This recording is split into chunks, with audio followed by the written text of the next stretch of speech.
เขาบ่หักอายดอกน้องลาบ่ต้องมาตัวอายดอกนา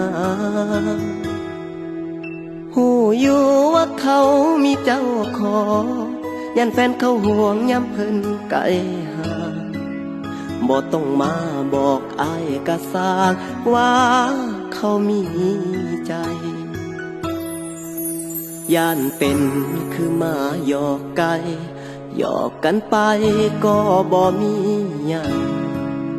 ทางเลือกเฮาคนละทางก็แค่เฮาอย่างสวนกันซื่อๆย่านเป็นคือหมาหยอกไก่หยอกกันไปพอมันคือ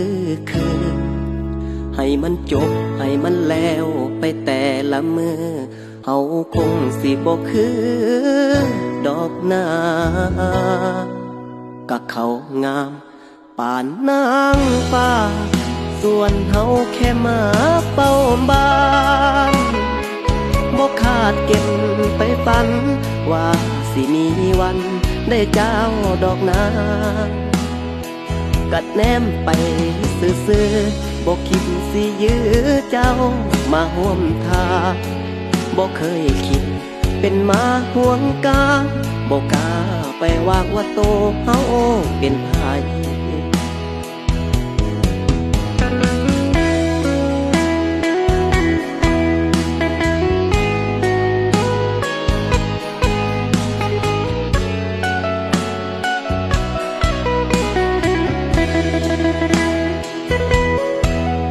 ย่านเป็นคือหมาหยอกไก่หยอกกันไปพอมันคือให้มันจบให้มันแล้วไปแต่ละมือเอาคงสิบ่คือดอกนาก็เขางามป่านนางฟ้าส่วนเฮาแค่มาเป้าบ้านบ่คาดเก็บไปฝันว่าสิมีวันได้เจ้าดอกนากัดแนมไปซื่อๆบ่คิดสิยื้อเจ้ามาห่วมทาบ่เคยคิดเป็นมาห่วงกาบ่กล้าไปวางว่าโตเฮาเป็นไผ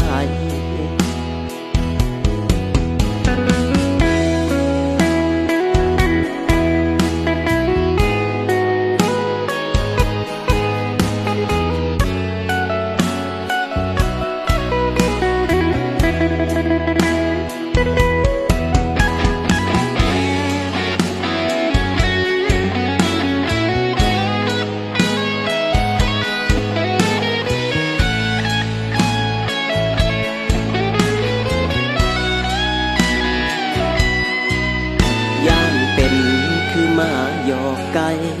หยอกกันไปพอมันคือให้มันจบให้มันแล้วไปแต่ละมือ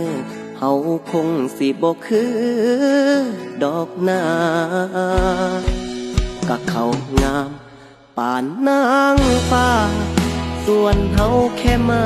เป้าบ้านบ่คาดเก็บไปฝันว่าสิมีวัน